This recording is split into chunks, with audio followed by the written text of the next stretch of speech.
email တွေက interview ချိန်ကညနေ4 နာရီတဲ့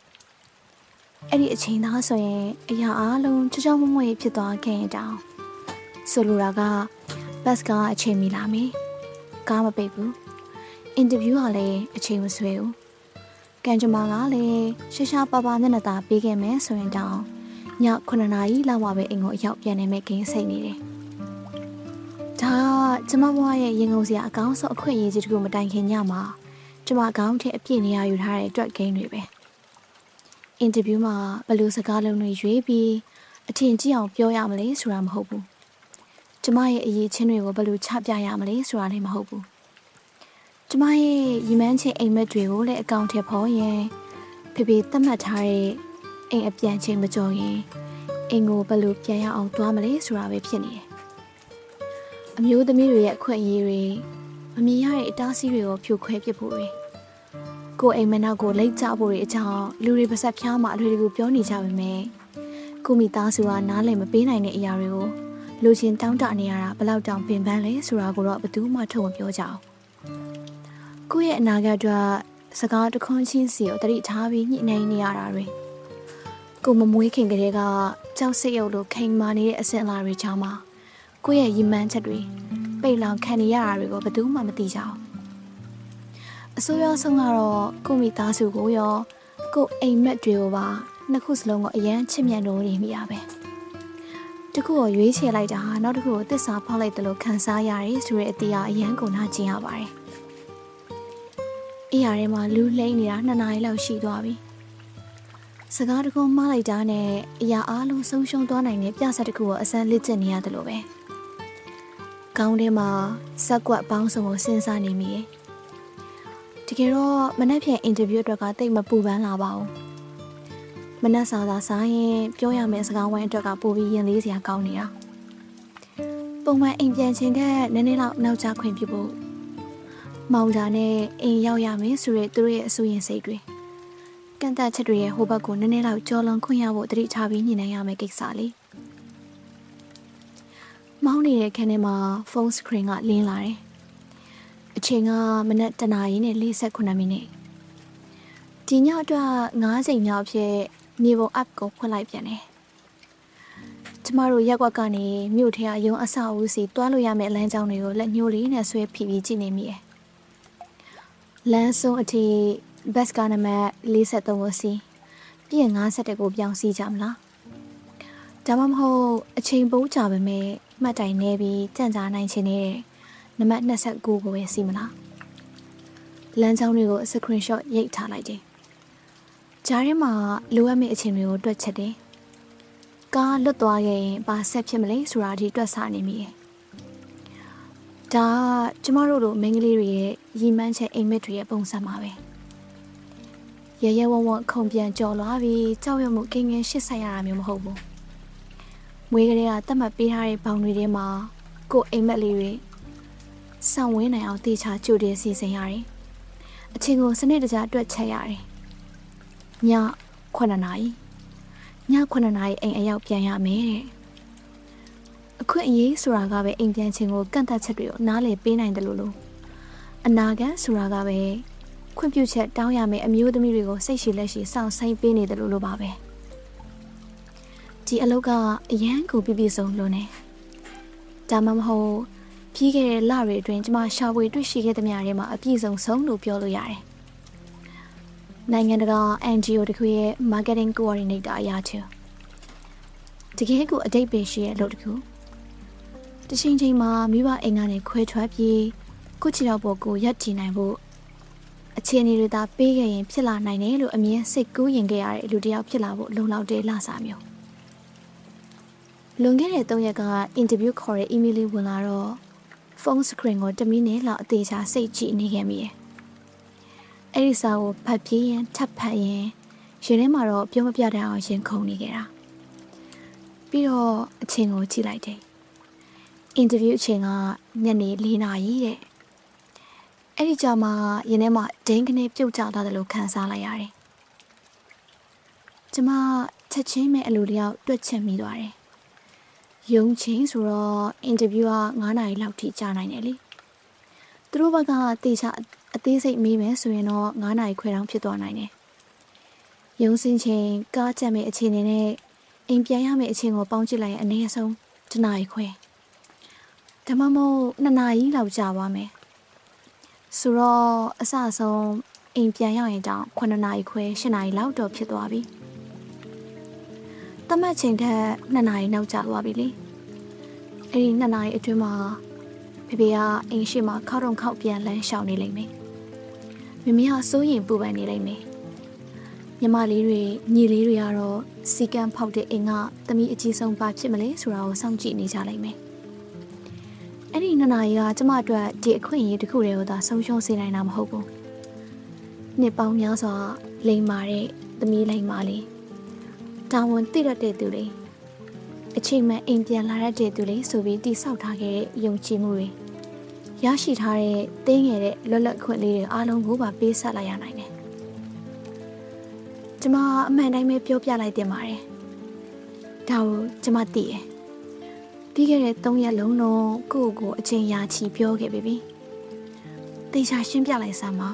။သမီးမအရေးကြီးတဲ့အင်တာဗျူးတစ်ခုရှိတယ်။ညနေ4နာရီမို့အိမ်ပြန်နောက်ကြမယ်ဆိုပြီး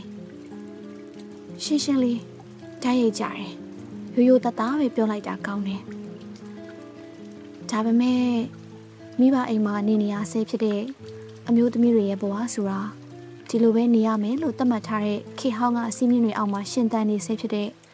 အသက်25နှစ်အရွယ်မိန်းကလေးတယောက်တော့ဘာတစ်ခုမှမရှင်းလင်းပါဘူး။ကိုပြောမယ့်အမှန်တရားက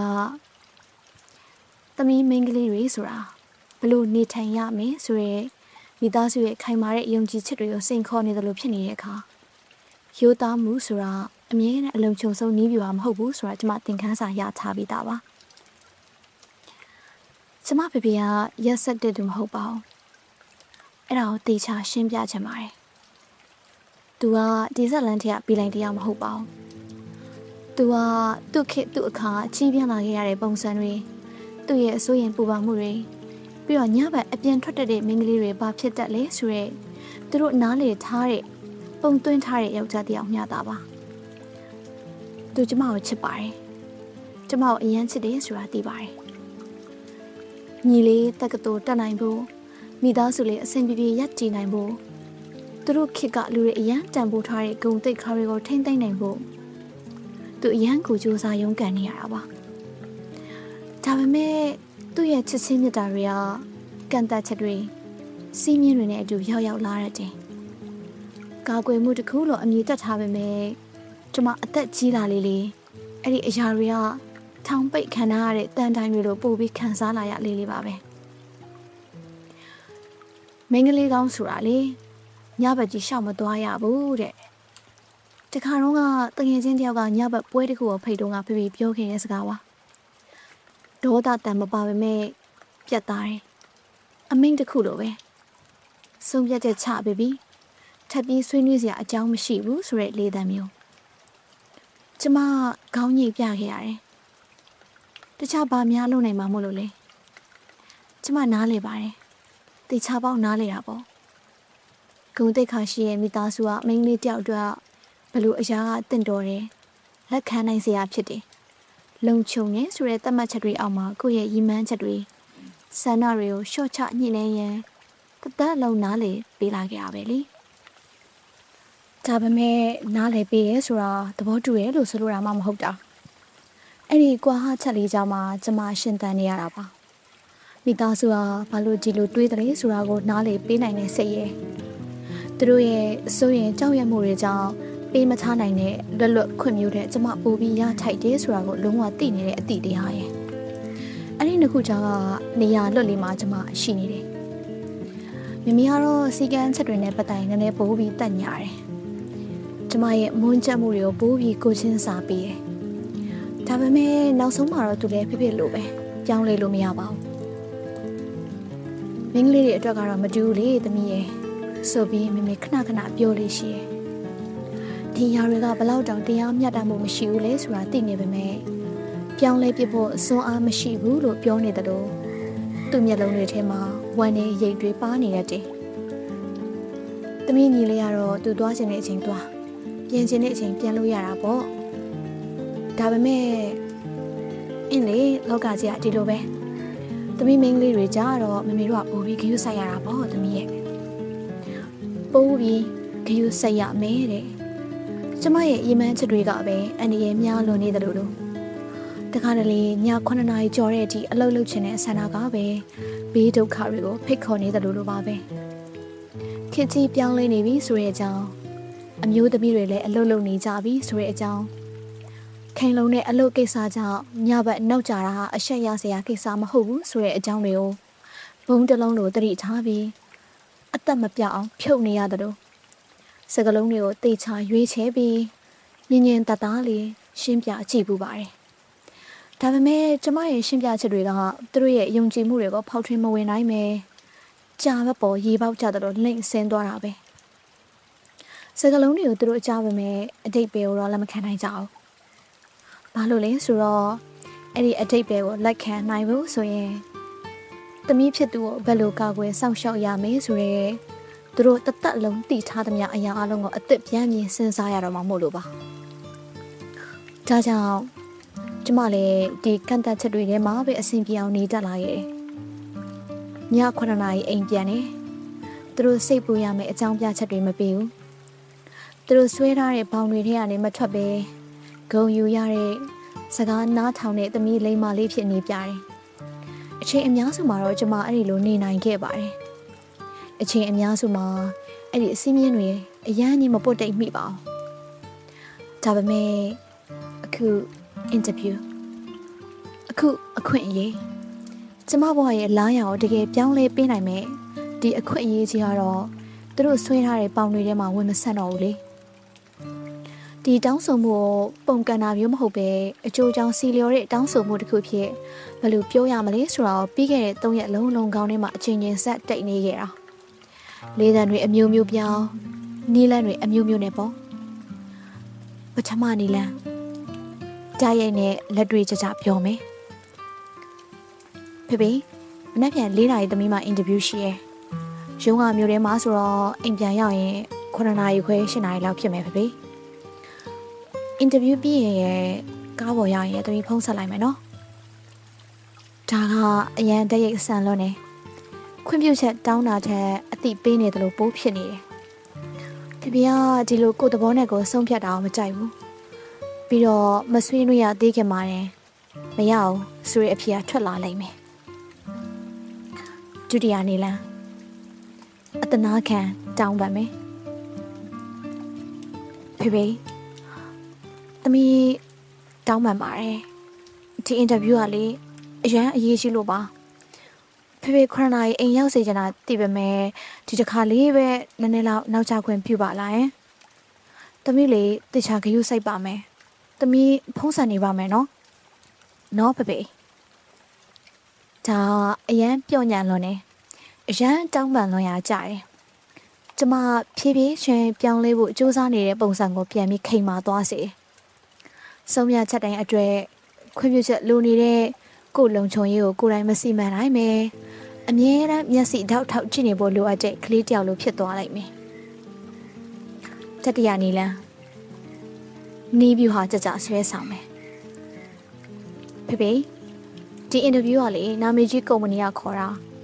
ဒီလောက်တာရရင်လာစာမိသားစုအတွက်အများကြီးထောက်ကူဖြစ်စေမှာအင်စေးတွေလည်းပို့ပြီးတော့ထောက်ပံ့ပေးနိုင်မယ်ညီလေးရဲ့အကြောင်းစိတ်တွေလည်းခုပေးလို့ရတာပေါ့လေဒါပေမဲ့အင်တာဗျူးကညနေ4 နာရီဆိုတော့ကားချက်တာနဲ့ဆိုရင်အိမ်ပြန်နေနောက်ကျနိုင်မယ်ဖေဖေသတ်မှတ်ထားတဲ့အချိန်နဲ့ကြော်သွားမယ်ဆိုတာသိပေမဲ့မိသားစုအကျိုးအတွက်မို့လို့ပါဖေဖေဒီနည်းလမ်းကတော့အလုပ်ဖြစ်နိုင်တယ်ဖေဖေရဲ့လက်တွေ့ကြတဲ့စိတ်ကိုဆွဲဆောင်မယ်ကျမရဲ့ရည်မှန်းချက်ကိုဒီကူကောင်းဆန်တဲ့ဆန္ဒမဟုတ်ပဲမိသားစုအတွက်ပေးဆက်မှုတစ်ခုအနေနဲ့ပုံဖော်မယ်ငွေရေးချေးရေးအထောက်အကူတွေအကြောင်းပြောပြီးခင်မိတဲ့သမီးလိုင်မာလေးတယောက်အဖြစ်ဝင်ခွင့်တောင်းမယ်ဒါပေမဲ့လေဒီလိုတွေးမိတာကကျမကိုယွန်ရှာမိစေတယ်ဘာလို့လဲဆိုတော့ကျမရှာသမျှငွေတွေကိုမိသားစုကိုပေးပါမယ်လို့ကတိပေးမှကိုဘဝတိုးတက်ဖို့အတွက်အလုပ်လုပ်ခွင့်ရတင်တာမျိုးမဟုတ်ဘူးလေကိုရဲ့ဘဝတက်လန်းကိုမိသားစုအတွက်ပေးဆက်မှုတစ်ခုအနေနဲ့အမြဲတမ်းအကာအကွယ်ယူပြီးပြောစရာမှမလိုတာလေ သမီးဒီလုပ်ကိုလုံနိုင်စွမ်းရှိလို့သမီးစိတ်ဝင်စားလို့သမီးကိုယ်ပိုင်ဘဝလေးတခုတည်ဆောက်ခွင့်ရှိလို့ဒီအလုပ်ကိုလူကျင်တာပါဆိုပြီးရဲရဲဝံ့ဝံ့ပြောခွင့်ရှိတဲ့နာပေါ့ဒါပေမဲ့သမီးတွေကိုကိုယ်ပိုင်ဘဝရှိတဲ့လူသားတစ်ယောက်အနေနဲ့တီချာခွဲမမြင်တတ်ပဲသူတို့ရဲ့မျှော်လင့်ချက်တွေစိုးရိမ်မှုတွေအမျိုးသမီးတွေရဲ့ဘဝကဘလို့ဖြစ်တဲ့နဲ့ဆိုတဲ့ချင်းမြောင်းတဲ့နားလည်မှုတွေနဲ့သာချစ်တတ်တဲ့ရိုးရာအစင်လာကြီးမားတဲ့မိသားစုတစ်ခုမှာရှင်သန်နေရတဲ့မိန်းကလေးတယောက်အတွက်ဖြစ်တဲ့နဲ့ဆိုတဲ့စကားလုံးကဘာအသုံးမှမဝင်ပါဘူးအမှန်တိုင်းပြောရရင်ကျွန်မကြောက်နေတယ်အင်တာဗျူးအတွက်ကြောက်တာမဟုတ်ဘူးအဲ့ဒီအတွက်ကျွန်မပြင်ဆင်ထားပြီအရေးချင်းလေးပြည့်မိတယ်အလုတ်ခွင်ကစင်ခေါ်မှုတွေကိုရင်ဆိုင်နိုင်တယ်ဆိုတဲ့ယုံကြည်မှုအပြည့်ရှိတယ်ကျမကြောက်တာကမနက်စာစားရင်ပြောရမယ့်စကားဝိုင်းကိုပါပြပြမျက်လုံးတွေကစိတ်ပြတ်သွားတဲ့အရေးအယောင်တွေကိုမြင်ရမှာကြောက်တယ်မမေရဲ့စိုးရိမ်တကြီးမျက်နှာထားကိုမြင်ရမှာကျမမှားရင်းနဲ့ဆုံးဖြတ်ချက်ချနေပြီအန်ဒီရတွေအရန်များနေပြီသူတို့ကာကွယ်ပေးထားတဲ့အရေးထဲကနေထွက်သွားတော့မယ်ဆိုတာကိုစကလုံးတွေမပါပဲနှကန်းလေးကိတ်ခေါင်းလေးခါပြီးပြောမယ်မမေအမူအရာကိုကြောက်တယ်ကျမဘက်ကအရန်ကြီးတောင်းအားပေးမိရဲ့လွတ်လပ်ခွင့်တွေကိုအမြဲကြီးတောင်းဆိုမိရဲ့သူတို့ကစင်းမြင့်တွေကိုဖြေလျှော့ပေးမိအစားပို့ပြီးတော့တောင်းတင်းကျပ်သွားမလားဆိုတာကိုလည်းကြောက်တယ်ပို့ရခြင်းလို့ကြိုးစားရနေမှာရှီရင်ဆွဲသိငယ်တဲ့လွတ်လပ်ခွင့်လေးတွေပါဆုံးရှုံးသွားမှာကိုလည်းကြောက်တယ်ဒါပေမဲ့ကျမမကြိုးစားပဲလက်လျှော့လိုက်မှာကိုလည်းပို့ပြီးကြောက်သေးတယ်အိမ်ပြန်ချင်းကန့်သက်ချက်နဲ့မကန့်ကြီးလို့ဒီအင်တာဗျူးကိုညှင်းလိုက်မိရဲ့သူတို့သဘောကျမဲ့ပေါင်ထဲကိုဝင်ဆောင်ကိုယ်ဤမှန်းချက်တွေကိုပဲဆက်ပြီးချုံပြစ်နေမိရဲ့အသက်35နှစ်ရောက်တဲ့အထိမိဘအိမ်မှာပဲဆက်နေပြီးအပြင်ထွက်ဖို့ခွင့်ပြုချက်ဆက်တောင်းနေရတော့ပဲဆိုရင်ကိုပိုင်အိမ်မက်တွေရဲ့မိသားစုငြိမ်းချမ်းရေးကိုပဲဆက်ရွေးချယ်နေမိပြီးဘယ်တော့မှလွတ်လွတ်လပ်လပ်ရလာမှာမဟုတ်တဲ့ခွင့်ပြုချက်တစ်ခုကိုစောင့်ဆိုင်းရင်ကိုယ့်ရဲ့ဘဝတစ်ခုလုံးကုံဆုံးသွားမှသိလိုက်ရမယ့်အဖြစ်မျိုးကျမအကြောက်ဆုံးပါပဲကျမရဲ့အချစ်ဆုံးတကယ်ချင်းဆူဆူပြီးခဲ့တဲ့နှစ်ကအသက်23နှစ်နဲ့အိမ်ထောင်ကျသွားတယ်သူ့မိဘတွေကတော့ဝမ်းသာလို့မဆုံးဘူးစိတ်အေးသွားကြတာပေါ့အိမ်ထောင်ကျသွားတော့သူကအခြားတစ်ယောက်ရဲ့တာဝန်အခြားတစ်ယောက်ရဲ့အဆိုးရင်စရာဖြစ်သွားပြီလေသူကဖခင်ဖြစ်သူရဲ့အိမ်ကနေခင်မွန်းဖြစ်သူရဲ့အိမ်ကိုပြောင်းသွားတာသူ့ဘာသာတကူတဲ့လွတ်လပ်လပ်လပ်နေဘူးတဲ့အချင်းဆိုတာမရှိခဲ့ဘူးကိုအချင်းကိုငွေကိုဘဝအတွက်ကိုပိုင်ဆုံးဖြတ်ချက်ချခွင့်ဆိုတာမျိုးဘယ်တော့မှမရခဲ့ဘူးလွန်ခဲ့တဲ့လအနေနဲ့ကသူ့စီကျမသွားလေသူ့ကင်မအလုပ်သွားတော့သူ့ရဲ့တိတ်ခမ်းကျင်းလေးထဲမှာလက်ဖက်ရည်တောင်းရင်ထိုင်နေကြတာသူ့ရဲ့ပိန်နဲ့အသက်လေးကိုသူဝစ်ကြည့်လိုက်တဲ့အမှုအရာဘာလို့ဆိုလို့မှကျမတေချာမပတ်တတ်ခဲ့ဘူးအနည်းဆုံးတော့ငါမှအိမ်ပြန်ချင်းကန့်သက်ချက်ကြီးမရှိတော့ဘူးလေသူကနောက်တလူလိုနဲ့ပြောတယ်ဒါပေမဲ့သူ့အပြုံးတွေကမျက်လုံးထိမရောက်ပါဘူးငါထွက်ချင်တဲ့အချိန်ထွက်လို့ရပြီဒါပေမဲ့ငါယောက်ျားငါဘယ်သွားမယ်ဘာကိစ္စနဲ့သွားမယ်ဘယ်ချိန်ပြန်လာမယ်ဆိုတာတွေကိုမပြောဘဲအပြင်ထွက်တာတော့တိတ်မကြိုက်ဘူးလေဆိုတော့စိတ်မြတ်ထုတ်တဲ့သူတယောက်ပြောင်းသွားတာကလွင်အတူတူပါပဲဟာကျမတို့ရှင်းလိုက်ကြတယ်ဒါပေမဲ့အဲ့ဒါရင်စရာမှမဟုတ်တာအင်မတန်ရင်နာစရာကောင်းတဲ့ကိစ္စလေသူမျက်နှာမှာကျမရဲ့ဖြစ်လာနိုင်တဲ့အနာဂတ်ကိုလှမ်းမြင်လိုက်ရတယ်ကန့်သက်ချက်တစ်ခုကနေနောက်တစ်ခုကိုပြောင်းလဲသွားတာကိုလွတ်လပ်မှုလို့ခေါ်ကြတယ်တိုးတက်မှုလို့ခေါ်ကြတယ်တကယ်တမ်းကျတော့တန်တိုင်းတွေမတူရဲ့တခြားလောင်ချိတ်တစ်ခုစီရောက်သွားတာတတ်ပါပဲကျမအဲ့လိုမဖြစ်ချင်ဘူးအစ်စ်အမှန်လွတ်လပ်မှုကိုပဲလိုချင်တာကိုယ်ဆုံးဖြတ်ချက်ကိုကိုယ်တိုင်ချခြင်းနဲ့ကိုယ့်အချင်းကိုကိုယ်တိုင်စီမံခြင်းနဲ့အခြားတစ်ယောက်ရဲ့စိုးရင်ပူပန်မှုတွေပေါ်အခြေခံပြီးညှိနှိုင်းနေစရာမလိုတဲ့ကိုယ်ပိုင်အသက်မွန်းဝမ်းကြောင်းတစ်ခုကိုတည်ဆောက်ခြင်းနဲ့ကိုယ်ချစ်ပေမဲ့သူတို့ရဲ့အကာအကွယ်တွေကနေတိချာခွဲထွက်နေတဲ့လူတစ်ယောက်ဖြစ်မမြင်နိုင်တဲ့သူတွေစီကနေခွင့်ပြုချက်ရဖို့အတွက်ဘတ်စကားလမ်းကြောင်းတွေတွက်ချက်စကားပြောဖို့လက်ချင်းရင်ည3ညလောက်အေးရေးပြက်ခံစရာမလိုပဲညနေ4နာရီအင်တာဗျူးကိုလွတ်လပ်လက်ခံနိုင်တဲ့သူဖြစ်ချင်တယ်ဒါပေမဲ့လူချင်ရုံတက်တက်နဲ့တော့မလုံလောက်သေးဘူးကိုပါနဲ့ထိတ်တန့်နေဆိုတာသိရုံနဲ့လည်းမလုံလောက်ဘူးကိုရောက်နေတဲ့လက်တွေဘဝထဲမှာပဲဆက်လက်ရှင်သန်နေရအောင်ပါပဲ ရှိနေတဲ့ဆက်ဆံရေးတွေကိုတတိထားပြီးဖြတ်တန်းရအောင်ပါပဲတီရှိနေတဲ့ကန့်သက်ချက်တွေတဲကနေပဲအလုတ်လုံးရင်အဲ့ဒီပေါင်းတွေကိုဖြည်းဖြည်းချင်းစီတတိထားပြီးချက်ကားသွားဖို့ကြိုးစားရအောင်ပါပဲနိုင်ယူကြည့်လိုက်တော့မနက်2:23မိနစ်နောက်နိုင်အနည်းငယ်နေကျမထားရတော့မယ်အင်တာဗျူးအတွက်အဝတ်အစားလဲရမယ်အရန်ကြီးအနောက်တိုင်းမဆန်လွတ်တဲ့ professional ကြမယ်တတ်ရရနဲ့ရိုးရအောင်မထိခိတ်စေတဲ့ကိုယ့်ရဲ့အရေးချင်းကိုလည်းပြသနိုင်တယ်လို့အစင်အလာကိုလည်းချင်းချောက်ရမရောက်မဲ့အဝတ်အစားမျိုးတေချာရွေးချယ်ထားပြီးပြီးရင်အောက်ထပ်အစင်းပြီးမနဲ့စားမယ်ပြီးတော့စကားတခွန်းတော့စပြောရတော့မယ်ကျမတတိယနီလန်ကိုပဲရွေးဖို့ဆုံးဖြတ်လိုက်တယ်မိသားစုကိုထောက်ပံ့မယ်ဆိုရဲလက်တွေ့ကြတဲ့နီလန်ပေါ့ဒါလှည့်စားတယ်လို့ဖြစ်နေရဲဆိုတာမှန်ပေမဲ့တကယ်အမှန်တရားလည်းဖြစ်နေတယ်လေဒီအလုပ်သားရခဲ့ရင်ကျမတကယ်ပဲမိသားစုကိုထောက်ပံ့မှာပါခုညီမှာပါအဲ့ဒါကကိုဘဝတိုးတက်ဖို့ရည်မှန်းတဲ့နေရာမှာအသက်အစင်ဆုံးရွယ်ချက်မဟုတ်ရင်တောင်ကိုဘဝလေးကိုဒီဆောက်ရင်ကိုပြုစုပြောထောင်ခဲ့တဲ့မိသားစုလည်းကျေးဇူးဆက်ချင်နေတဲ့ကျမအတွက်တော့အဲ့ဒီတက်အစင်မှုဆိုတာကြီးကမတက်နိုင်တဲ့ဆိုင်ခန့်အစိမ်ခံပစ္စည်းတစ်ခုလိုဖြစ်နေလို့ပါကျမဒီလိုပဲပြောလိုက်ပါမယ်ဖေဖေသမီးတွေနဲ့အရေးကြီးတဲ့အင်တာဗျူးတစ်ခုရှိရယ်လာစားလဲကောင်းတယ်မိသားစုစီးပွားရေးအတွက်လည်းတကယ်ကိုထောက်ကိုဖြစ်စီမဲ့လုပ်ပါအင်တာဗျူးကညနေ4 နာရီဆိုတော့အိမ်ပြန်ရောက်တာ9 နာရီခွဲလောက်ဖြစ်မယ်ထင်တယ်ဖေဖေပုံမှန်ထက်နောက်ကျမယ်ဆိုတာသမီးသိပေမဲ့သမီးတေချာကျူးစိတ်ပြီးပြန်လာပါမယ်နော်အင်တာဗျူးပြီးတာနဲ့ကားပေါ်ရောက်တာနဲ့သမီးဖုန်းဆက်လိုက်မယ်နော်ဒီအင်တာဗျူးလေးတစ်ခါတည်းပါပဲဖေဖေရဲ့ပြင်ကျမစောင့်ကြည့်ရမယ်အဲ့ဒီတောင်းဆိုမှုကိုဘယ်လိုစဉ်းစားမလဲသူ့ရဲ့စီကံတွေစိုးရိမ်မှုတွေနဲ့ကျမအတွက်သူ့ရဲ့မျှော်လင့်ချက်တွေကိုဘယ်လိုချိန်ခွင်ရှာညှိမလဲဆိုတာသူ့မျက်နှာကိုကြည့်ပြီးစောင့်ရမယ်သူခွင့်ပြုခြင်းပြုလိုက်မယ်ဒါမှမဟုတ်ညင်းခြင်းလည်းညင်းလိုက်မယ်ဒါမှမဟုတ်စီကံချက်တွေထပ်တိုးလိုက်မယ်နိုင်ဝတ်တစ်ခါဖုန်းဆက်ရမယ်တို့ဘတ်ကမစီပဲတက္ကစီနဲ့ပြန်လာခဲ့တို့အင်တာဗျူးပြီးတာနဲ့ချက်ချင်းဖုန်းဆက်တို့ပေါ့လေသူဘာပဲပြောပြောကျမရင်ဆိုင်မှာပဲညှိနှိုင်းပါမယ်ရှော့ပေးလို့ရတာရှော့ပေးပြီးတွန်းအားပေးရမယ့်နေရာမှာလဲတွန်းအားပေးလိုက်ပါမယ်ဘာလို့လဲဆိုတော့ဒါရီမန်းချက်ကြီးတဲ့သမီးတယောက်ဖြစ်နှစ်ပေါင်းများစွာဖြတ်တန်းလာခဲ့ရင်ကျမကျွမ်းကျင်လာတဲ့အရေးချင်းပဲလေမိဘစကားနားထောင်ခြင်းနဲ့ကိုယ်ပိုင်လွတ်လပ်ခွင့်မိသားစုကိုလေးစားခြင်းနဲ့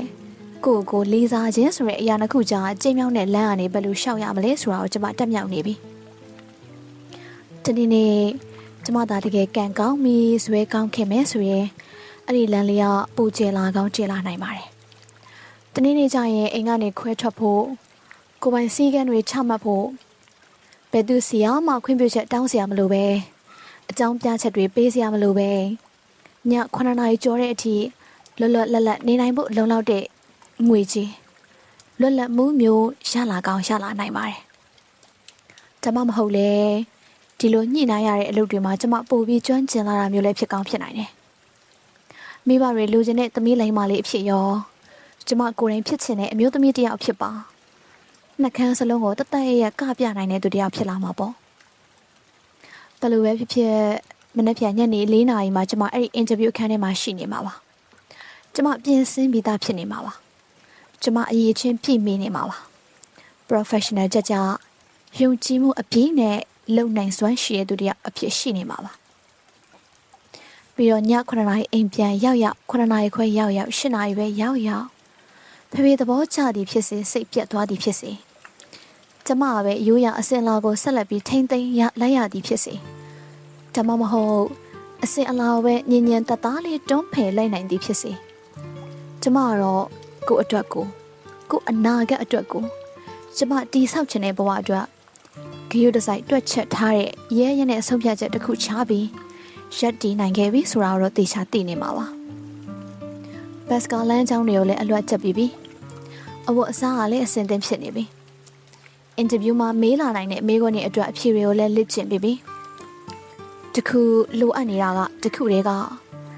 ကိုဘဝအတွက်ကိုယ်တိုင်ရှေ့ဆက်ဖို့ခွင့်ပြုချက်တောင်းရမယ်တတိလေးပါပဲ မနက်2 နာရီနဲ့35မိနစ်